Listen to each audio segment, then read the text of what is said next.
Praise the Lord. പ്രത്യാശയും ദൈവത്തിൽ നിന്നുള്ളതായ ആശ്വാസവും പ്രാപിക്കുവാൻ നല്ലൊരു പ്രഭാതത്തെ വീണ്ടും നമ്മുടെ ജീവിതത്തിൽ കാണുവാൻ കർത്താവ് തന്ന ഭാഗ്യത്തെ ഓർത്ത് ദൈവത്തെ സ്തുതിക്കുന്നു. നമ്മുടെ പ്രഭാത ധ്യാനത്തിനായി അപ്പോസ്തലനായ പൗലോസ് കൊരിന്ത്യ സഭയ്ക്ക് എഴുതിയ 2-ാം ലേഖനം 7-ാം അധ്യായത്തിന്റെ 6-ാം വാക്യം അതിങ്ങനെ വായിക്കുന്നു: എങ്കിലും എളിയവരെ ആശ്വസിപ്പിക്കുന്ന ദൈവം തീത്തോസിന്റെ വരവിനാൽ ഞങ്ങളെയും ആശ്വസിപ്പിച്ചു. Praise the Lord. അതിന്റെ ഇംഗ്ലീഷ് ഭാഷയിൽ ഇങ്ങനെ അവിടെ രേഖപ്പെടുത്തിയിരിക്കുന്നു: Nevertheless, God that comforteth those that are cast down comforted us by the coming of Titus. Titus വന്നപ്പോഴാണ് മനുഷ്യർ തള്ളിക്കളഞ്ഞ ചില ജീവിതങ്ങളെ, താഴേക്കെറിഞ്ഞു കളഞ്ഞ പല ജീവിതങ്ങളെയും ദൈവം മാനിക്കുന്നു, സ്നേഹിക്കുന്നു, ഉയർത്തുന്നു, ആശ്വസിപ്പിക്കുന്നു എന്ന കാര്യം ഞങ്ങൾക്ക് മനസ്സിലായത് ആ വാർത്ത കേട്ടപ്പോൾ ഞങ്ങളുടെയും ഹൃദയം സന്തോഷിച്ചു. ആ ദൈവത്തിൽ ആശ്വസിക്കുവാൻ ഞങ്ങൾക്കും ഒരു തരണം കിട്ടി. ഇതാണ് സംഭവം. ദൈവത്തിന് സ്തോത്രം. അതിന്റെ പശ്ചാത്തലം കൂടെ നമ്മൾ ഒന്ന് കേൾക്കണം. കൊരിന്ത്യ സഭയിൽ ഒരു കാലഘട്ടത്തിൽ വളരെയധികം പ്രശ്നങ്ങൾ അവിടുത്തെ ജനങ്ങൾക്കിടയിൽ ഉണ്ടായി.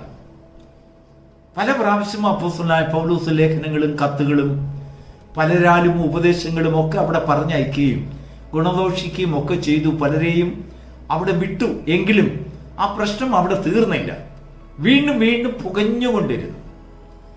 എന്താണ് യഥാർത്ഥത്തിലുള്ള ഒരു പ്രശ്നങ്ങളെന്ന് പൗലോസിനും മറ്റു നടത്തിപ്പുകാർക്കും വ്യക്തമായി ഗ്രഹിക്കാൻ കഴിഞ്ഞില്ല. ഒടുവിൽ ശക്തമായ ചില നിലപാടുകൾ എടുക്കുന്ന തീത്തോസിനെ അവിടേക്ക് പറഞ്ഞയച്ചു. തീത്തോസ് ചെന്നിട്ട് കാര്യങ്ങൾ ക്രമീകരിച്ചിട്ട് വന്നപ്പോഴാണ് അപ്പോസ്തലനായ പൗലോസിന് ഒരു കാര്യം മനസ്സിലായത്. അനേകം ആൾക്കാരെ അവിടെ പ്രബലരായിട്ടുള്ളവർ കാസ്റ്റ് ഡൗൺ ചെയ്തിരുന്നു, താഴേക്ക് എറിഞ്ഞു കളഞ്ഞിരുന്നു. ഇവർ അപ്രയോജനകരമുള്ളവരാണ്, ഇവർ മാന്യരല്ല, ഇവർ വിദ്യാഭ്യാസമില്ലാത്തവരാണ്, ഇവർ യോഗ്യരല്ല, ദൈവത്തിന് ഇഷ്ടമില്ലാത്തവരാണെന്നൊക്കെ പറഞ്ഞ് അനേക ന്യായങ്ങളും അനേക വാദങ്ങളും പറഞ്ഞുകൊണ്ട് സാധുക്കളായിട്ടുള്ള അനേകരെ താഴേക്ക് കാസ്റ്റ് ഡൗൺ എറിഞ്ഞു കളഞ്ഞു. അവരായിരുന്ന സ്ഥാനത്ത് നിന്ന് അവരെ ഇറക്കി വിട്ടു. ഔദ്യോഗിക സ്ഥാനത്ത് നിന്ന്, ജോലി ചെയ്യുന്ന സ്ഥാനത്ത് നിന്ന്. അക്കാലത്ത് ധാരാളം അടിമകൾ ഉള്ളതായ ഒരു സഭകളായിരുന്നു. മിക്ക സഭകളിലും ധാരാളം അടിമകളായിട്ടുള്ള വിശ്വാസികളുണ്ട്. ഈ അടിമകളിലും പലരും പല മാനേജേഴ്സ് ഉണ്ട്. ചില ഔദ്യോഗികമായിട്ടുള്ള നല്ല പദവികൾ വഹിക്കുന്നവരുണ്ട്. അവരെയൊക്കെ അവരുടെ ജോലിയിൽ നിന്ന് പറഞ്ഞു വിട്ടു. ദാരിദ്ര്യവും കഷ്ടവും സങ്കടവും പല കുടുംബങ്ങളിലും നടമാടി. എന്നാൽ അത് കണ്ടുകൊണ്ടൊന്നും പ്രബലരായിട്ടുള്ളവരുടെ ഇടയിൽ ഒരു മാനസാന്തരം ഉണ്ടായില്ല. എന്നാൽ തീത്തോസ് ചെന്നപ്പോൾ അങ്ങനെ എറിഞ്ഞു കളഞ്ഞതായ പല ജീവിതങ്ങളെയും അദ്ദേഹം കൈക്ക് പിടിച്ചുയർത്തിക്കൊണ്ടുവന്നു. കർത്താവ് കാണിച്ചതായ മാതൃക, അവൻ ഭൂമിയുടെ അധോഭാഗങ്ങളിലേക്ക് ഇറങ്ങി ബദ്ധന്മാരെ പിടിച്ച് ഉയരത്തിലേക്ക് കൊണ്ടുവന്ന് അവർക്ക് നല്ല ദാനങ്ങളെ കൊടുത്തു എന്ന് പറഞ്ഞതുപോലെ ഒരു വലിയ ശുശ്രൂഷ തീത്തോസ് കൊരിന്ത്യ സഭയിൽ ചെയ്യുകയുണ്ടായി. ഈ വർത്തമാനം പൗലോസിൽ എത്തിയപ്പോൾ പൗലോസിന്റെ ഹൃദയം അങ്ങ് സന്തോഷിച്ചു, അങ്ങ് ഉയർന്നു. എളിയവരെ മാനിക്കുന്ന ഒരു ദൈവമുണ്ടെന്ന് അവർ ചേർന്ന് പറഞ്ഞ് അവർ കൈകൊടുത്ത് അവർ ദൈവത്തിൽ ഒന്നുകൂടെ സ്തുതി പറയാൻ തുടങ്ങി. ദൈവത്തിന് സ്തോത്രം. ഇന്ന് ഈ പ്രഭാതത്തിൽ എളിയവർക്ക് വേണ്ടിയുള്ളതായ ഒരു സന്ദേശം. നിന്റെ ജീവിതത്തിൽ നീ എറിയപ്പെട്ട സ്ഥാനങ്ങളിൽ നിന്ന്, കുഴികളിൽ നിന്ന്, പടുക്കുഴികളിൽ നിന്ന്, വിശ്വാസ ജീവിതത്തിൽ മാത്രമല്ല, ഔദ്യോഗിക ജീവിതത്തിൽ, കുടുംബ ജീവിതത്തിൽ, ഭാര്യ ഭർത്തൃ ബന്ധത്തിൽ, കുഞ്ഞുങ്ങളുമായിട്ടുള്ള ബന്ധത്തിൽ, മാതാപിതാക്കളുമായിട്ടുള്ള ബന്ധത്തിൽ, സഹോദരങ്ങളുമായിട്ടുള്ള ബന്ധത്തിൽ, വിശ്വാസികളുമായിട്ടുള്ള ബന്ധത്തിൽ എറിയപ്പെട്ട ജീവിതങ്ങൾക്കുടമയാണോ എങ്കിൽ കർത്താവ് നിന്റെ കൈക്ക് പിടിച്ച് ഉയർത്തി കൊണ്ടുവരുവാൻ ആഗ്രഹിക്കുകയാണ്. നോക്കൂ, ഈ വർഷം 38 വർഷമായിട്ട് ആ ബത്സയിദ കുളത്തിന്റെ കരയിൽ കിടക്കുന്ന ഒരു മനുഷ്യനാണെന്ന് യേശുവിന് അറിവായി. അയ്യോ, ഇത്രയേറെ കാലമായെന്ന് യേശു മനസ്സിലാക്കിക്കൊണ്ട് അവന്റെ പരാധീനതയെ മനസ്സിലാക്കി അവനെ നോക്കുവാൻ ആരും ഇല്ലാഞ്ഞിട്ട് യേശു അവന്റെ അടുത്ത് ചെന്ന് ചോദിച്ചു, സൗഖ്യമാകുവാൻ നിനക്ക് മനസ്സില്ലേ? അവൻ പറഞ്ഞു, ഗുരു, എന്നെ തക്ക സമയത്ത് ദൂതൻ വെള്ളം കലക്കുമ്പോൾ എന്നെ വെള്ളത്തിൽ കുളത്തിലേക്ക് ഇറങ്ങുവാൻ സഹായിക്കുവാൻ ആരുമില്ല. എന്റെ ചെറുപ്പകാലത്ത് ഞാൻ ഇവിടെ വന്നതാണ്, 38 വർഷം. ഇപ്പോഴേ തനിക്ക് ആ മനുഷ്യന് അപ്പോൾ കർത്താവ് അവനെ സന്ദർശിക്കുമ്പോൾ എത്ര വയസ്സുണ്ടായിരുന്നിരിക്കും?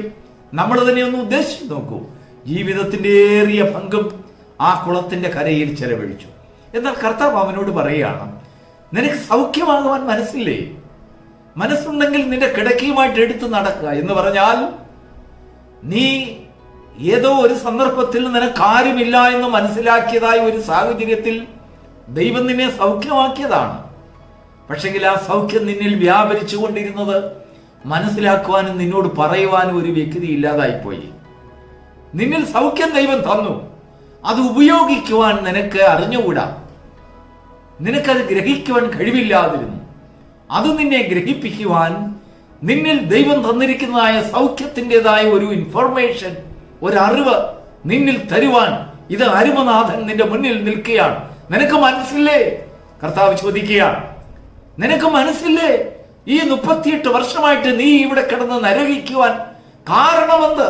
നിന്റെ മനസ്സ് എവിടെ പോയി? കർത്താവ് നിന്നെ സൗഖ്യമാക്കിയത് അറിഞ്ഞില്ലേ? അറിയുക.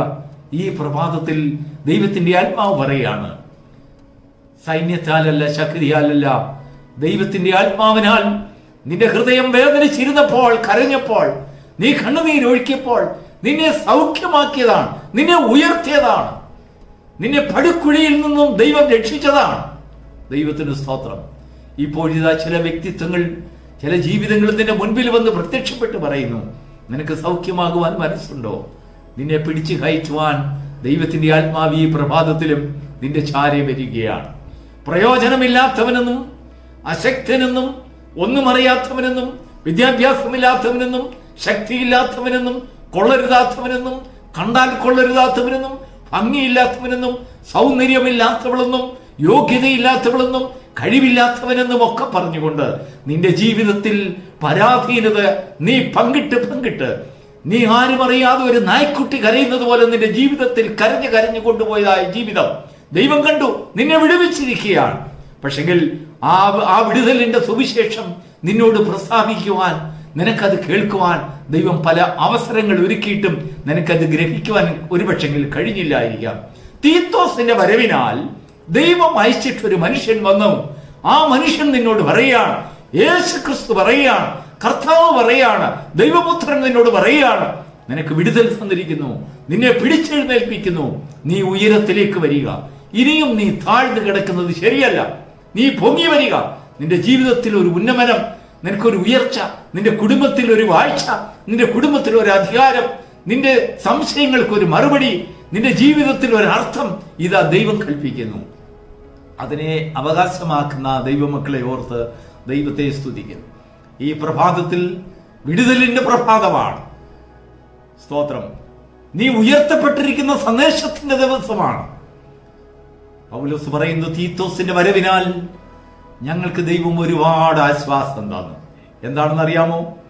താഴേക്ക് എറിഞ്ഞു കളഞ്ഞ പല ജീവിതങ്ങളും ദൈവം ഉയർത്തി എന്നുള്ളതായ ഒരു സന്ദേശം തീത്തോസ് കൊണ്ടുവന്നപ്പോൾ അവൻ അവരെ കണ്ട് മനസ്സിലാക്കി അവരെ ഉയർത്തുവാൻ അവനിലൊരു അഭിഷേകം കിട്ടിയതായ വിവരം പൗലോസ് മനസ്സിലാക്കിയപ്പോൾ അവരും ചേർന്ന് ദൈവത്തെ സ്തുതിക്കുകയുണ്ടായി. ഈ പ്രഭാതത്തിൽ ദൈവസന്നിധിയിൽ സന്തോഷിക്കുന്ന ദൈവമക്കളെ, ആശ്വാസം പ്രാപിക്കുന്ന ദൈവമക്കളെ, നിങ്ങളെ ഓർത്ത് സ്വർഗം സന്തോഷിക്കുന്നു, നിന്റെ കുടുംബത്തെ ഓർത്ത് ദൈവം സന്തോഷിക്കുന്നു. God bless you.